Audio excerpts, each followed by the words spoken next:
Después de cursar, me fui a estudiar a una plaza.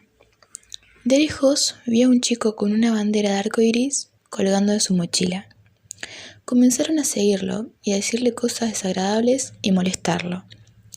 Pudo intervenir la policía, ya que estaba cerca, pero la gente de alrededor no se quejaba.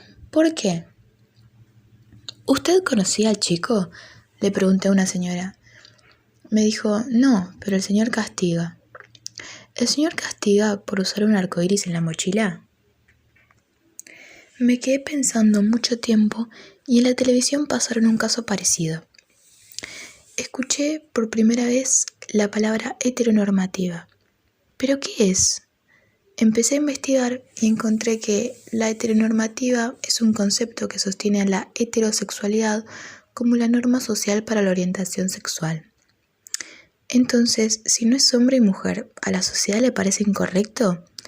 ¿Pero qué es lo correcto? ¿Ser igual al resto? El ser humano se asusta al ver algo distinto. ¿Por qué? ¿Y si a mí me gusta el chocolate, debo rechazar al que no le gusta? ¿Qué sentido tiene interesarme por las preferencias de los demás al grado de no dejarlos vivir con tranquilidad? ¿Por qué se implementa la violencia? Leí también que la heteronormativa tiene una gran relación con la religión. Aparte de antinatural, asocian a lo diferente con lo diabólico. ¿Pueden personas que buscan amar, vivir su orientación o identidad ser relacionadas con lo maligno?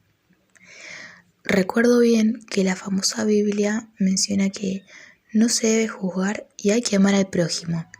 Entonces, ¿por qué tanto odio hacia las personas? ¿Creerán que su Dios querría que esto ocurriera? ¿Pero qué sentido tiene rezarle a un Dios que genere violencia? ¿Las personas que no pertenecen a la heteronormativa no son personas? ¿No merecen derechos? ¿Cuándo la fe se convierte en algo tan temido? ¿Cuándo la incoherencia se vuelve violencia? Un día aprendimos en biología que la homosexualidad existe en 150 especies. Y pensé, la homofobia solo existe en una. Entonces, ¿cuál es la más antinatural? Le pregunté a una amiga qué pensaba sobre este tema y me respondió que de más pequeña aprendió que era una enfermedad.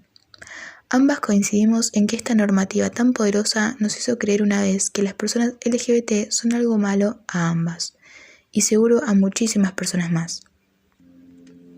¿Y qué es lo malo en lo distinto? ¿Que no hayan roles de género? ¿Que no formen familias? Las personas LGBT siguen luchando para poder formar familias, pero las personas prendidas de la heteronormativa les hacen esta lucha casi imposible. ¿Por qué? ¿Dos personas del mismo sexo no podrían criar con el mismo amor que dos personas del sexo opuesto? Entonces, ¿se prefiere que los niños huérfanos vivan en terribles condiciones a que tengan una familia que les brinde un hogar? ¿Es posible que deban luchar para obtener derechos por el simple hecho de no formar una familia tradicional? Con mi amiga oímos muchas veces la frase «yo soy un hombre de verdad» o «yo soy una mujer de verdad» cuando se les pregunta su orientación sexual. Entonces, ¿las personas LGBT son menos personas que las heterosexuales? ¿Son menos hombres? ¿Son menos mujeres? ¿Por qué? ¿Nuestra orientación sexual complementa nuestro sexo? ¿Qué sentido tiene? Entonces, ¿nacemos medio mujeres o medio hombres?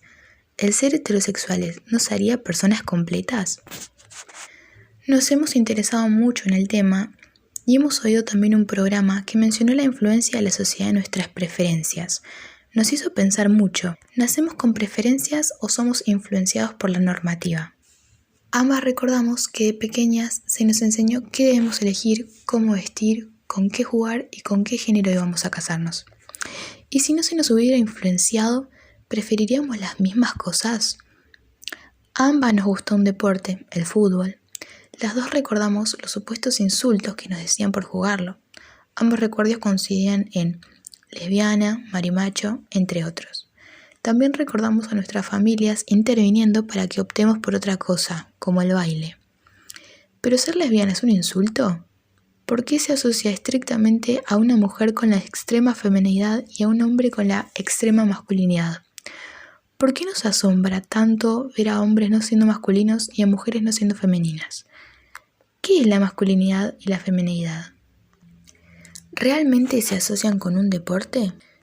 ¿Nuestra feminidad o masculinidad depende de lo que juguemos, cómo nos maquillemos o nos vistamos? ¿La orientación sexual es digna de ser un insulto? ¿Por qué la feminidad se le asocia con algo débil? ¿Por qué la debilidad debe ser un insulto? ¿La debilidad es realmente mala? Nosotras siempre nos hemos considerado mujeres, jugando al fútbol como al vóley, maquillándonos y no maquillándonos. Nos consideramos femeninas, pero según la normativa, ¿seremos mujeres de verdad? ¿Nuestra feminidad será válida? ¿Somos débiles o por jugar al fútbol somos fuertes? Pero si somos mujeres, ¿el ser fuerte no nos correspondería? ¿Qué ocurriría si la heteronormativa no se nos hubiese inculcado? ¿Seríamos libres de elegir? ¿Nuestras infancias y adolescencias hubiesen sido distintas? ¿El ser humano nace con sus propios gustos o los aprendemos a lo largo de la vida? ¿Hay algún gusto que hayan considerado aprendido? Al final, descubrimos que el hombre muestre feminidad o la mujer demuestre masculinidad genera el rechazo de las personas que todavía creen que es algo malo. Y en muchos casos, lamentablemente, genera violencia e incluso homicidios. ¿Qué tan lejos puede llegar la ignorancia para creer que un ser humano no merece respeto? ¿Por qué genera el rechazo extremo de la sociedad cuando sabemos que no afecta en nuestra vida las preferencias de personas ajenas a nosotros? ¿Por qué la feminidad o la masculinidad se consideran tan importantes en nuestra sociedad? ¿Es tan impensable para vivir? ¿O tal vez sobrevivir? ¿Por qué disgusta tanto el salir de la heteronormativa? ¿Por qué tiene que dar tanto miedo ser quienes somos? ¿Podremos algún día dejar de fingir algo que no somos? ¿Y si no hubiese heteronormativa, seríamos libres de vivir como queremos? ¿La violencia sería la misma? ¿Seríamos libres de amar?